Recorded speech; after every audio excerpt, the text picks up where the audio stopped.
오늘 말씀은 좋은 나무 좋은 열매라는 제목으로 함께 상고해 보도록 하겠습니다. 예수님께서 이 땅에 오셔서 사람들에게 많은 말씀을 가르치셨는데 그 가르치시는 말씀은 사람의 가르침이 아니라 하늘의 가르침, 즉 하나님의 가르치심이었죠. 우리가 하나님의 가르치심을 진리라고 말할 수 있고 그 진리는 틀림이 없다, 그렇게 믿을 수가 있습니다. 예수님이 오시기 전에 이미 아브라함의 후손으로서 선민이었던 이스라엘 백성, 이제 그 이스라엘 백성이 이제 유대인이라는 이름으로 이제 시대를 거쳐오는데 그 유대인들이 그 모세의 율법을 바탕으로 또 신앙의 과정 가운데 그들의 전통을 또 만들기도 했습니다. 이 전통을 만드는 것은 하나님을 더 잘 섬기기 위한 규례였습니다. 그러니까 이런 것들을 조직과 어떤 규례들을 만들어 가지고 하나님을 더 잘 섬겨보자 하는 것들이었는데 예수님이 오시면서 이러한 것들의 잘못들을 하나씩 지적하시는 겁니다. 너희들은 이것이 잘못되었고 또 이렇게 하고 있는데 이것은 그런 뜻이 아니고 이제 하나하나씩 지적을 하지요. 이런 가르침에 이 종교 지도자들을 비롯한 많은 바리새인들이 충격을 받았습니다. 아니 도대체 이 사람이 누군데 그동안에 수백 년, 수천 년 또 율법을 가지고 가르치며 행해왔던 우리들에게 이런 지적을 하느냐. 도대체 이 사람이 누구냐라는 그러한 의구심과 경계를 갖게 됩니다. 지난주에도 잠깐 말씀드렸지만 한 중풍병자를 내 친구가 메고 오잖아요. 그래서 그 친구를 고치기 위해서 이들이 생각한 게 도저히 사람들 사이에는 들어갈 수 없으니까 어떤 행동을 했죠?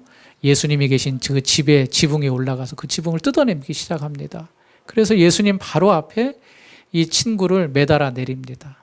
이걸 보면서 예수님이 하신 말씀이 참 믿음이 좋다. 그렇게 말씀을 하신 게 아니라 내 죄사함을 받았다. 전혀 상상하지도 못할. 또 서기관들 종교 지도를 생각할 때는 감히 어떻게 사람이 저런 말을 할 수 있을까라는 신성모독적인 발언을 하게 됩니다. 이제 안식일을 지키는 문제에 있어서도 그렇습니다. 여러분, 우리가 창세기를 처음에 이제 많이 읽지만 그 창세기를 읽어보면 가장 먼저 들어온 게 6일 동안 천지를 창조하신 하나님이 마지막 7일째에 쉬셨다. 그런 표현하죠. 그래서 이제 안식하셨다. 그날을 지킴으로 이제 안식일을 지키게 됩니다. 모세가 10계명을 받을 때 그때 네 번째 계명도 분명히 하나님께서 안식일을 기억하고 그날을 거룩히 지키라 명시를 해놨습니다. 그걸 이스라엘 백성이 이제 대대로 안식일을 지키는 겁니다. 예수님과 제자들이 안식일에 길을 가다가 이제 밀밭을 지나가는데 그때 제자들이 너무 배가 고파가지고 이제 길 옆에 나와 있는 그 이삭을 따가지고 손으로 비벼서 이제 잠깐 출출한 거를 이제 끼니조차는 끼니라고도 말할 수 없죠. 잠깐 이제 출출한 거를 좀 해결해 보려고 했는데 그걸 안 이 지도자들이 예수님과 부딪히기 시작하는 겁니다. 왜 너희 제자들은 안식일을 범했느냐? 안식일에 따른 규례가 있거든요. 절대 안식일에는 노동을 하면 안 되거든요. 그런데 이 먹은 것 자체보다도 이 이삭을 따가지고 비벼서 이제 까 불렀다는 겁니다. 이게 이제 노동인데 너희 제자가 이런 안식일의 규례를 범했다는 겁니다. 예수님은 이 사건을 두고 안식일은 물론 우리가 규례와 법도를 지키면서 행하는 것이 필요하지만 안식일의 본뜻이 있다. 안식일은 수고하고 무거운 짐을 잔 진진자들이 하나님 앞에 나와 쉼을 쉬는 시간이다. 그러면서 안식일의 본질을 이야기해 주면서 자신이 안식일의 주인이다. 그렇게 말하고 있다. 안식일의 주인은 나다. 그러니까 이들이 더 이제 이에 대해서 받아들일 수 없는 거죠. 안식일 논쟁을 기점으로 이 지도자들은 예수님에 대한 단순한 경계와 거부를 넘어서 이제 벼르고 있었던 겁니다. 언젠가는 너를 손을 봐야겠다라는 그런 마음을 들게 한 겁니다. 이렇게 기회를 노리던 이들에게 예루살렘에 입성한 6월절을 준비하는 많은 사람들이 모인 이 예루살렘의 입성이 이제 촉발제가 된 겁니다. 큰 무리와 어린 아이들이 예수님을 향하여 뭐라고 외쳤죠? 호산나, 다윗의 자손이다. 호산나, 호산나 외쳤습니다. 이 소리를 들으며 아이들의 외침, 그거를 좀 제지하라고 당부를 했습니다. 그랬더니 예수님이 하신 말씀은 아이들이 소리 지르지 않으면 돌들이 소리칠 거다라고 오히려 떳떳하게 대항하시는 걸 봅니다.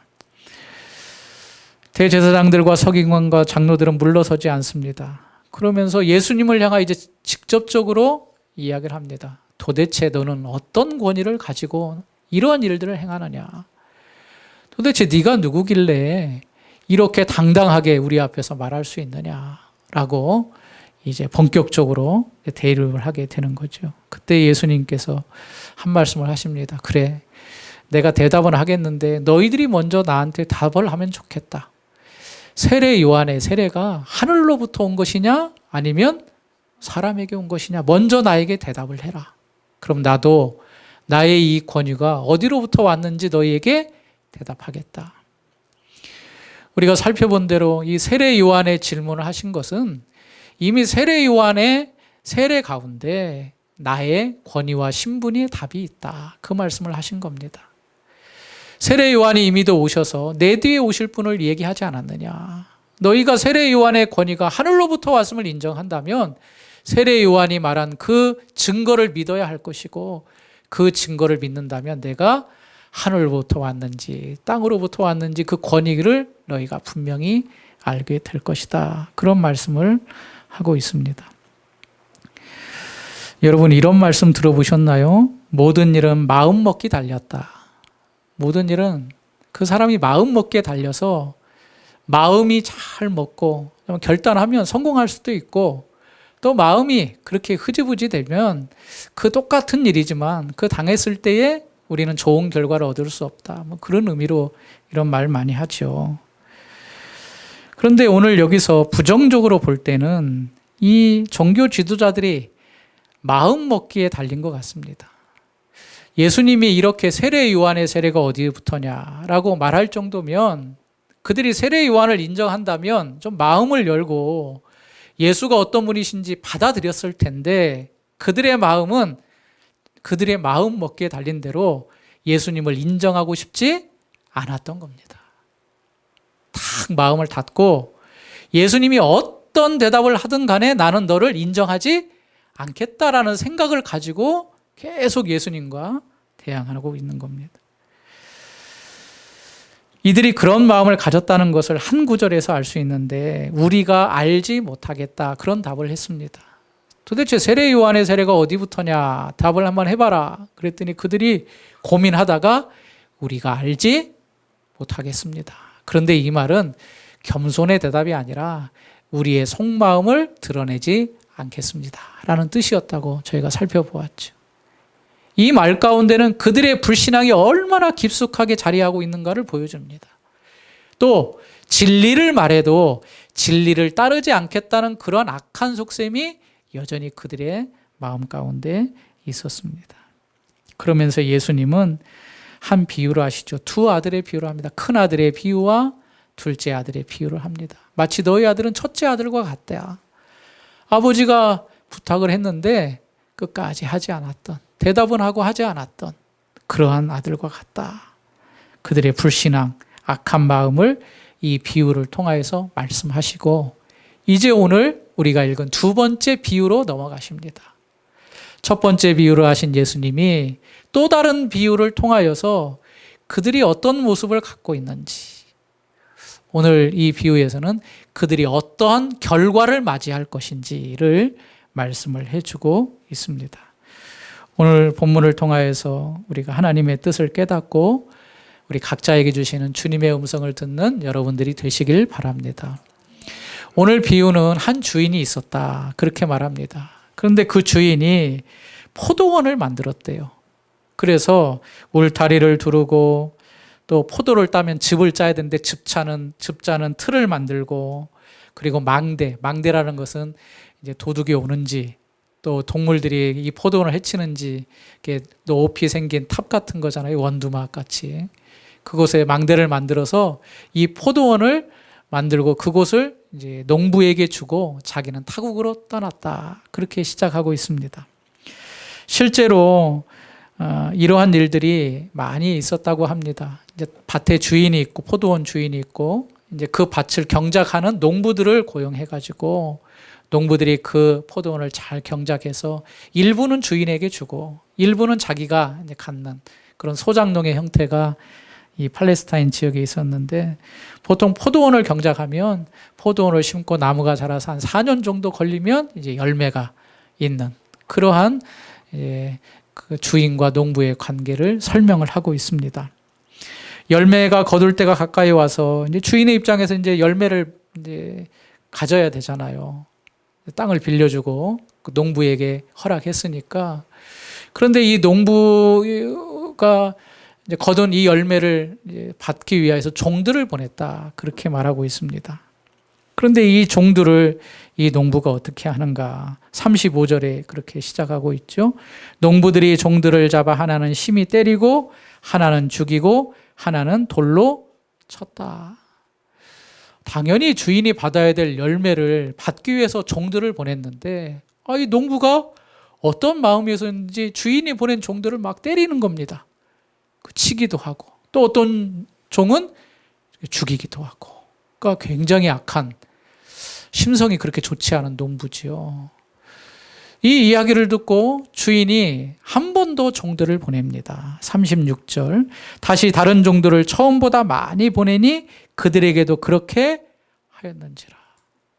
두 번째 또 종들을 보냈는데 두 번째 종들에도 첫 번째 보낸 종들과 똑같이 때리고 죽이고 힘들게 하는 겁니다. 이제 마지막으로 농부가 그 농부들에게 주인이 종들을 보내서 그런가 하면서 자기의 사랑하는 누구를 보낸다고 했습니까?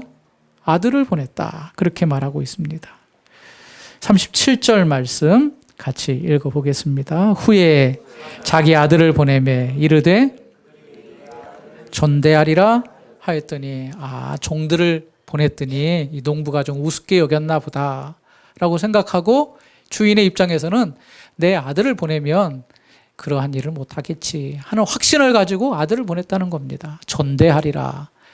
주인이 직접 가지 않지만 주인과 똑같은 자격을 가진 아들이니까 유산을 상속받을 아들이니까 존대하겠지 하고 보냈는데 웬걸요?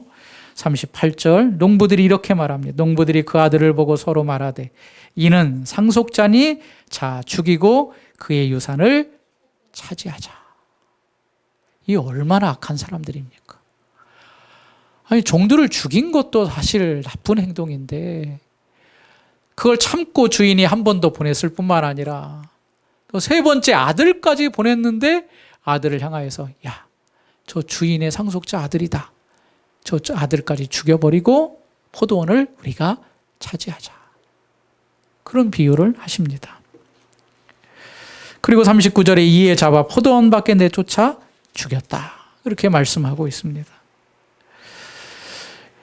먼저 이 비유를 보면 아주 비슷한 비유를 우리가 구약에서 찾을 수가 있습니다. 이사야서 5장에 있는 포도원 비유입니다. 포도원 비유. 이사야 선지자를 통하여 하나님께서 포도원 비유를 말씀하셨는데 이사야서 5장 2절 말씀 자막을 같이 읽어보겠습니다. 읽겠습니다. 땅을 파서 돌을 제하고 극상품 포도나무를 심었도다. 그 중에 망대를 세웠고 그 안에 술틀을 팠도다. 알았더니 지금 주인이 여기도 뭘 만들었다고 말합니까? 포도원을 만든 거예요. 포도원을 만들어 놓고 조금 내용은 다르지만 거기 포도원에 어떤 나무를 심었다고 말합니까? 포도나무를 심었는데 포도나무가 극상품 포도나무를 심었다. 그렇게 말하고 있습니다. 그리고 망대도 세웠다 그랬죠. 술틀을 팠다 비슷하죠. 오늘 본문에도 울타리를 두르고 망대도 세우고 또 술틀을 만들었다 그랬잖아요. 그랬는데 이 포도 맺기를 좋은 포도 맺기를 바랬는데 좋은 포도가 나온 게 아니라 들포도가 나왔다. 그렇게 말하고, 이건 지금 이사야 시대에 있었던 이스라엘 백성의 모습을 비유로 표현하고 있는 겁니다. 그러니까 하나님이 너희를 위하여 포도원을 잘 만들었다. 이 포도원이라는 것은 젖과 꿀이 흐르는 가나안 땅을 말합니다. 애굽에서 너희 선조들을 끌어서 홍해를 건너서, 비록 광야 40년을 좀 힘들었지만 그래도 하나님의 도우심으로 약속한 젖과 꿀이 흐르는 풍성한 아름다운 포도원을 너희에게 주고 너희로 그곳에 살게 하셨다는 거죠. 너희는 극상품 포도나무라는 겁니다. 그랬는데 하나님께서 너희를 이곳에 심으셔서 열매를 바라시는데, 가만히 보니까 너희 열매를 보니까 극상품이 아니라 어떤 포도 열매가 맺혔다? 들포도가 맺혔다. 그러니까 하나님의 마음에 흡족하지 않은 것을 지금 말하는 겁니다. 그러면서 하나님의 탄식이 4절 말씀에 이어집니다. 이사야서 5장 4절 읽겠습니다. 내가 내 포도원을 위하여 행한 것 외에 무엇을 더할 것이 있으랴. 내가 좋은 포도 맺기를 기다렸거늘 내가 너희 이 포도원을 정말 최고로 만들었다. 최상으로 아무런 부족함 없이 다 잘 만들었는데 왜 너희들은 내 마음에 흡족하지 않게 들포도를 맺었느냐? 이 일이 어찌 되었느냐? 그렇게 한탄하면서 말씀하시고 계십니다. 하나님을 잊어버리고 하나님을 떠난 이스라엘의 실상을 이 비유를 통하여서 지적하고 말씀하신 거죠. 오늘 읽은 본문에도 집주인과 농부와 종들이 나옵니다. 그리고 마지막에 아들이 나오죠. 이 비유에서 나오는 이 등장 인물들이 다 이제 비유니까 누구를 말하는지 이제 하나씩 살펴보면, 집주인은 누구를 말할까요? 포도원을 만든 집주인은 하나님 아버지를 말하죠. 하나님 아버지. 그 하나님 아버지께서 그 농부들을 이제 세워가지고 그 밭을 경작하게 했습니다. 이 농부들은 누굴까요? 지금 예수님과 대척점에 서 있는 종교 지도자들을 말합니다. 그런데 이제 열매 맺기를 바라면서 열매를 찾으려고 종들을 보냈다. 그래서 여기서 말하는 종들은 구약의 선지자들을 말합니다. 열매 맺기를 바랬다. 그랬는데 그 종들을 때리고 죽이기까지 했다는 거죠. 그러면서 마지막에 아들을 보냅니다. 이 아들은 우리가 잘 아는 대로 하나님의 아들인 예수 그리스도를 보냈다는 겁니다. 그런데 예수 그리스도를 보냈는데 그 아들을 기꺼이 영접하고 존대하지는 못할 망정 그 아들을 어떻게 했다는 겁니까? 죽였다는 겁니다. 이건 아직 오지 않은 이야기지만 지금 예수님이 이러한 처지에 놓여 있음을 이 비유를 통하여서 고발하고 그들에게 이 비유로 가르치고 있는 겁니다.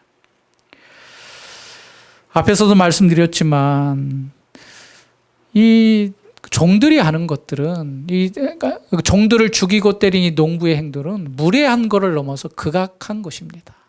어찌 보면 주인에 반역하는 행위를 하고 있는 것입니다. 종교지도자들의 예수님께 그의 권위에 대해 말하라고 요구했죠. 그러나 그 권위를 말함과 동시에 세례 요한의 세례가 어디로부터냐라는 그런 답을 하지 못함으로 그들의 속셈이 드러났습니다. 결국 주인의 아들을 죽이려고 했던 이 비유와 같이, 이 농부와 같이 이스라엘의 진정한 소유이신 하나님과 그로부터 이 나라를 상속받아 다스릴 메시아이신 예수에게서 그 나라를 빼앗아서 자기 것으로 삼고자 하는 이 농부의 속셈이 드러난 겁니다. 어떤 말도 듣지 않고 자기들이 이 나라를 차지하겠다는 그런 속셈, 아주 악한 모습이 이 세례 요한과 그의 답에서 드러난 거죠. 여러분, 포도원은 누구의 것입니까? 주인의 것입니다. 하나님 아버지의 것입니다. 농부는 주인에게 받은 것을 진실되게 충성함으로 포도원을 가꾸며 열매를 되돌려 드려야 됩니다. 그러나 그들의 속내는 주인이 원하는 것과 전혀 달랐습니다. 열매를 돌려드리는커녕 그 아들을 죽이기까지 했습니다. 포도원을 자기 것으로 차지하겠다는 나쁜 마음까지 먹게 된 거죠. 여러분, 이사야서 5장의 비유, 포도원의 비유와 오늘 우리가 읽은 비유를 비교해 보면 비슷한 점도 있지만 다른 점도 있습니다. 극상품 포도나무를 심었잖아요. 그리고 열매를 맺었는데 들포도를 열었잖아요. 이사야서 5장은 열매에 대한 부분을 이야기하고 있는데, 그런데 오늘 비유에서 보면 이 열매가 문제가 아니라 이 농부들은 그 포도원을 자기 것으로 삼고자 했다는 겁니다. 이사야서 5장의 비유와 오늘 마태복음 21장의 비유가 비슷한 점이 있자면 저런 다른 것은 이 농부들의 악함이 얼마나 더 극악했는가를 우리에게 보여주고 있습니다. 여러분, 예수님께서 이 땅에 오셔서 많은 가르침을 주셨다고 했죠. 그 가르침의 많은 부분이 이제 비유로 설명을 하신 부분입니다. 이제 마태복음 13장에 보면 비유가 아니면 말씀하지 않았다, 그런 말씀을 하실 정도로 많은 비유를 했습니다. 근데 비유를 하신 목적이 있습니다. 이건 뭐냐면 하늘의 진리를 그대로 말하면 우리가 알아듣지 못하니까 비유로 말씀하신 것도 있고, 또 하나는 그 자리에서 그들이 직접적으로 그 말을 들을 수 없는 상황이기 때문에 비유를 하신 겁니다. 우리 성도님들이나 이제 부모님들이 이제 경험하는 거겠지만, 이 자녀들을 훈계할 때도 이렇게 잘못한 것이 발견이 되고 또 드러나면 이거 잘못했지 라고 이제 혼내잖아요. 혼내면 아이들이 이제 부모님의 위치와 또 그러한 상황들 때문에 잘못했다고 인정하고 고개를 끄덕이고 다시는 안 그러겠습니다 하고 손을 빌고 하잖아요. 그런데 아이들이 또 시간이 지나면 또 똑같은 또 행동을 해요. 그러니까 그 자리에서 직접 지적하고 하는 게 효과가 있는 것 같지만 효과는 그렇게 많지 않아요. 오히려 아이들을 데려다 놓고 그 아이의 상황에 맞는 이야기를 딴 사람 얘기하듯이, 어떤 애가 있었는데 이렇게 해서 이렇게 했는데 네 생각은 어떠냐, 그렇게 물어보는 게, 그렇게 해서 그 잘못을 아이로 깨닫게 해서 고쳐지는 게 더 효과가 있는 경우가 더 많습니다. 성경의 예를 들어도 그렇습니다. 다윗이 밧세바를 범했잖아요. 밧세바를 범한 분명한 죄 앞에 나단 선지자가 찾아갑니다. 그때 다윗에게 왕이여, 왕은 당신의 아내를 왜 범했습니까? 라고 직접적으로 말하지 않고 어떻게 말하죠? 비유로 말을 합니다. 가난한 집에 하나밖에 없는 그거를 그걸 부자가 잡아가지고 손님을 대접했습니다. 그랬더니 다윗이 막 그 이야기를 듣고 어떻게 합니까? 막 화를 내고 어떻게 그런 경우가 있을 수 있느냐 라고 하면서 나단이 최종적으로는 그게 바로 당신입니다. 하나의 비유를 들어서 본인이 직접 깨닫고 알 수 있도록. 지금 예수님이 많은 비유를 하셨는데 오늘 이 대제사장들과 장로들 앞에서도 이런 비유를 통하여서, 포도원의 비유를 통하여서 설명을 쫙 합니다. 그랬더니 그 비유가 효과가 있는 거예요. 오늘 말씀 40절 말씀 읽어보겠습니다. 그러면 포도원 주인이 올 때에 그 농부들을 어떻게 하겠느냐. 상황 설명을 쭉 비유를 한 다음에 아들까지 죽였는데 이제 주인이 오면 그 포도원 농부를 어떻게 하겠느냐라고 마지막 질문하니까 41절 같이 읽겠습니다. 그들이 말하되 그 악한 자들을 진멸하고 포도원은 제때에 만한 다른 농부들에게 새로, 지금 누구 얘기를 하고 있는 겁니까? 이 자신들의 답을 하고 있는 겁니다. 바로 포도원을 뺏으려고 하던 농부가 당신들이다, 너희들이다. 그러면서 오늘 읽진 않았습니다. 42절로부터 성경의 건축자들의 버린 돌 이야기를 예수님이 이어가십니다. 이게 이제 시편 118편에 나와 있는 말씀인데, 건축자들이 버린 돌이 있다. 이 버린 돌이 이제 집 모퉁이 돌이 머릿돌이 되었다. 이건 바로 예수님을 너희가 죽이지만 그 예수님이 집에 모퉁이 돌이 된다라는 말씀을 하시면서 마지막 44절 말씀 읽겠습니다. 44절. 이 돌들 위에 떨어지는 자는 깨지겠고 이 돌이 사람 위에 떨어지면 그를 가루로 만들어 흩으리라 하시니. 이건 무엇을 말하냐면 예수님을 버린 자들, 예수님을 죽인 자들, 즉 예수님을 불신앙으로 받아들이지 않는 자들의 최후를 말씀하고 있는 겁니다. 그리스도를 배척한 이스라엘은 깨뜨려 부서지는 거치는 돌이 되면서 너희들은 뿔뿔이 다 흩어지며 영원히 멸망할 것이다 라고 말씀하고 있습니다.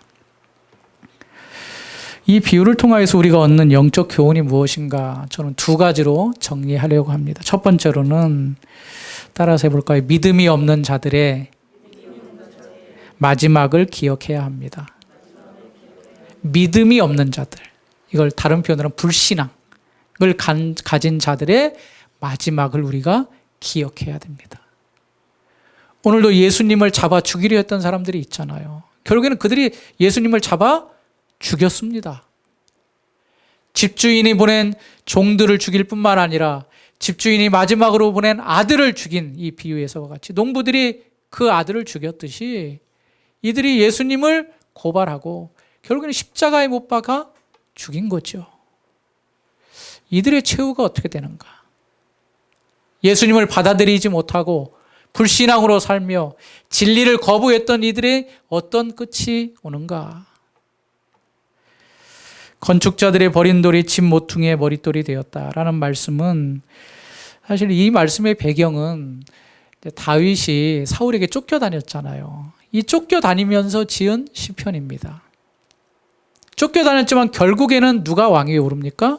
다윗이 왕위에 오르게 됩니다. 마찬가지로 예수님이 지금 정치 지도자들, 종교자들에게 버림을 받았지만 그분은 버려지지 않는다.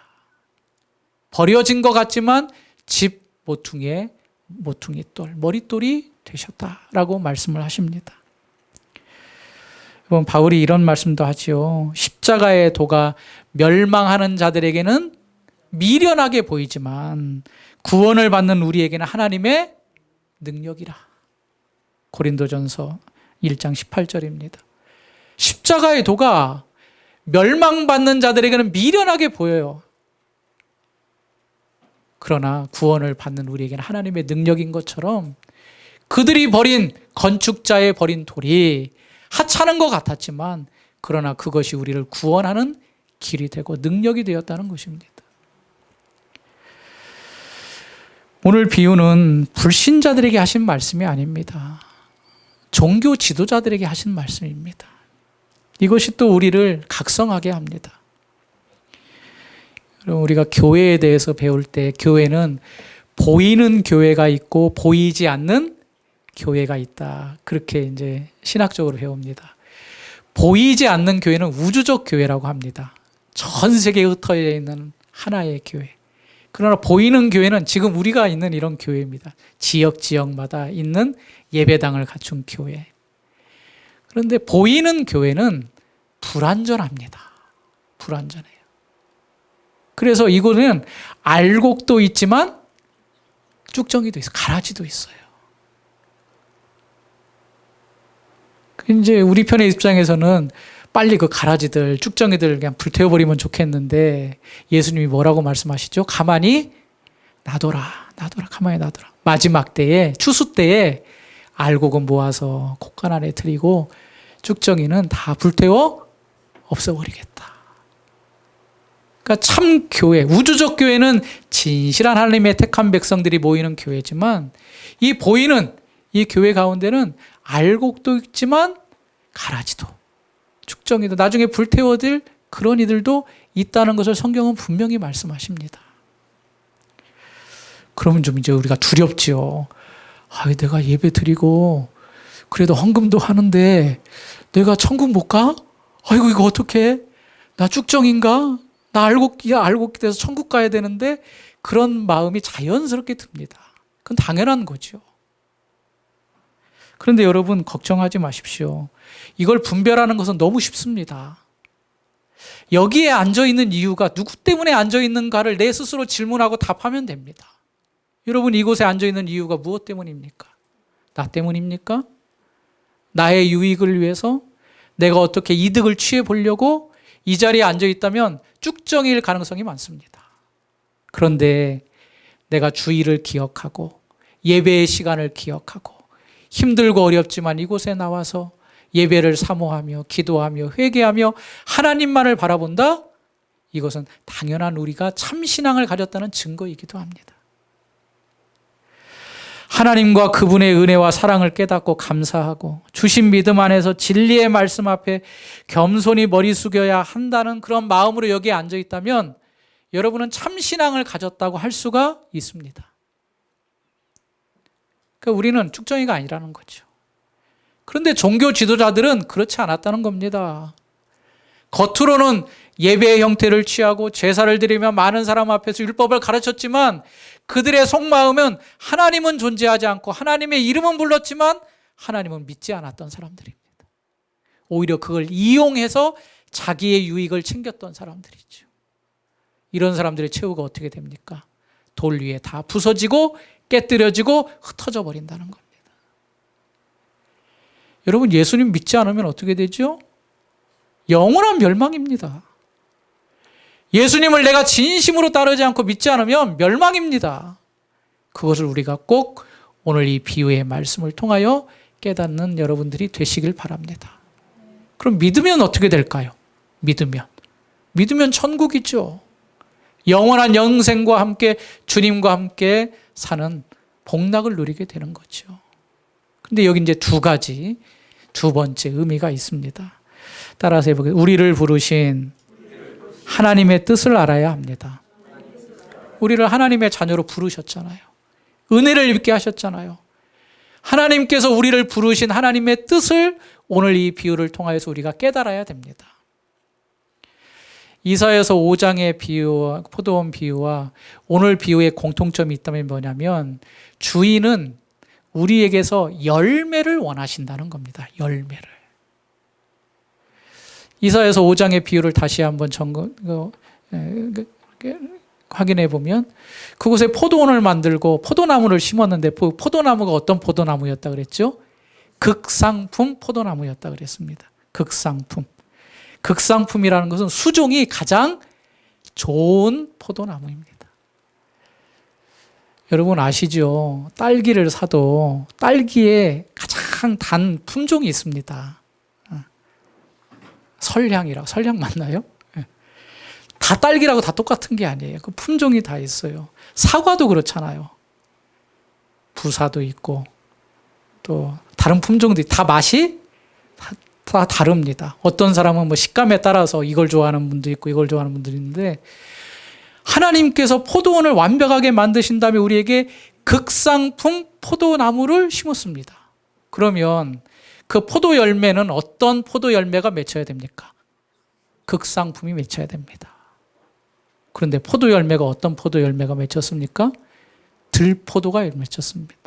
들포도라는 것은 겉은 포도 열매 같지만 크기가 작고 딱딱한 포도인데 신맛이 강하고 어떤 것들 중에는 독을 가지고 있다고 합니다. 아니 극상품 포도나무를 심었는데 왜 들포도 열매가 말도 안 되는 거죠. 우리가 그런 말을 하잖아요. 콩나무인데 콩 심은데 팥 심은데 이거는 절대 바뀔 수가 없습니다. 콩을 심었으면 콩이 나야 되는 거예요. 그런데 지금 이스라엘의 모습은 극상품을 심었는데 전혀 다른 열매가 났으니 지금 누구 잘못입니까? 포도원에 포도를 심은 하나님의 잘못입니까? 아니면 포도나무의 잘못은 아닌 것 같아요.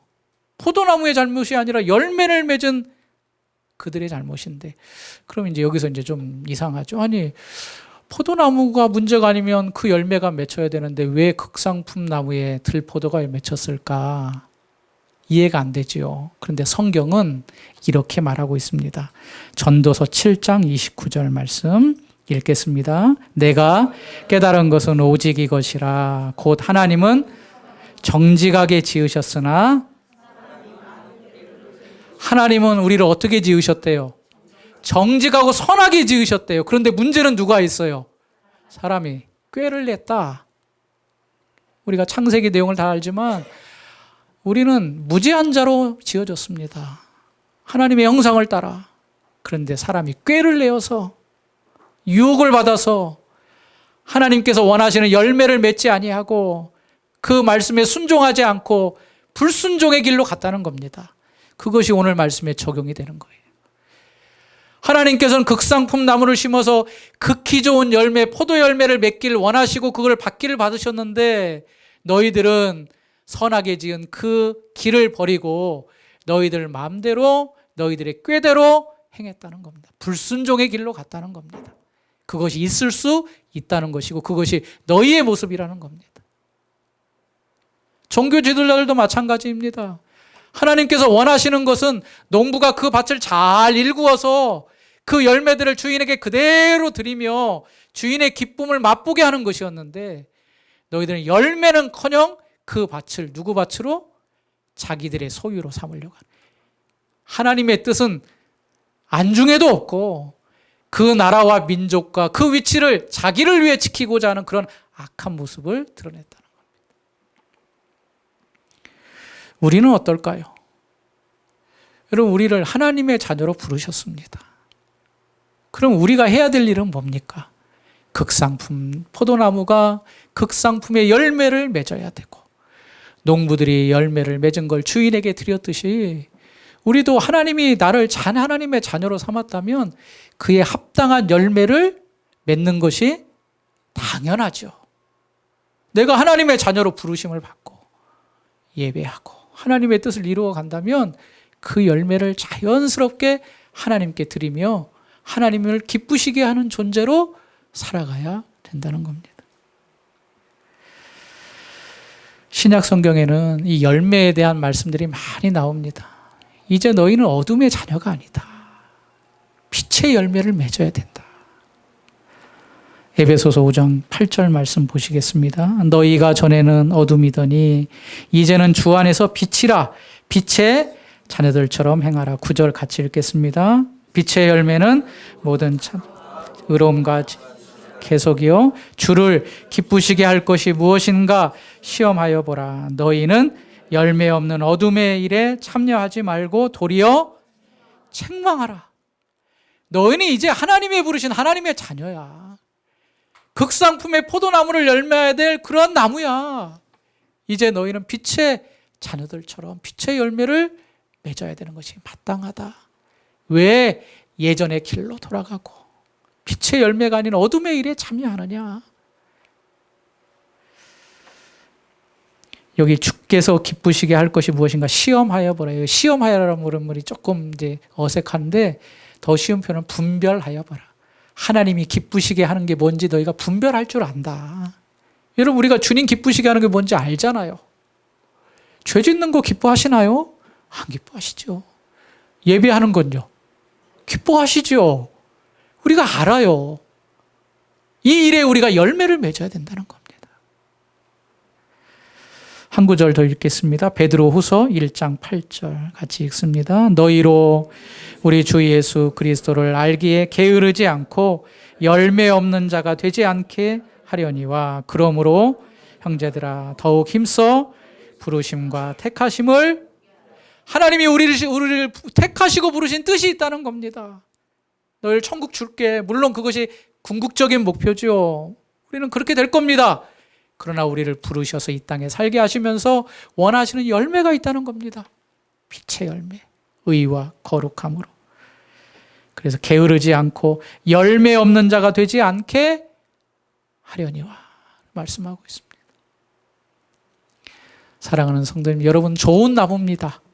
극상품의 포도나무입니다. 그럼 어떤 열매를 맺어야 됩니까? 들포도입니까? 아니죠. 극상품의 열매를 맺으시기 바랍니다. 좋은 나무, 좋은 열매를 맺는 주님의 자녀들 되기를 주님의 이름으로 축원합니다.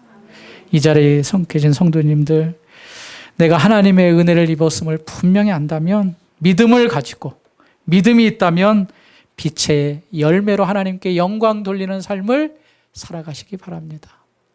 사실 믿음을 가지면요, 성경을 다 읽지 않아도 알아요. 내가 이렇게 하면 안 되겠다. 이렇게 살아야지. 그 길로 걸어가시길 바랍니다. 물론 어떤 때는 마음의 갈등이 심하죠. 그러나 그것을 끊어내야 됩니다. 그것을 버릴 줄 알아야 됩니다. 이걸 위해 우리가 항상 성령의 도우심을 구해야 됩니다. 이번 한 주도 영적으로 승리하며 하나님의 기쁨의 열매를 드리는 한 주간이 되길 간절히 바랍니다.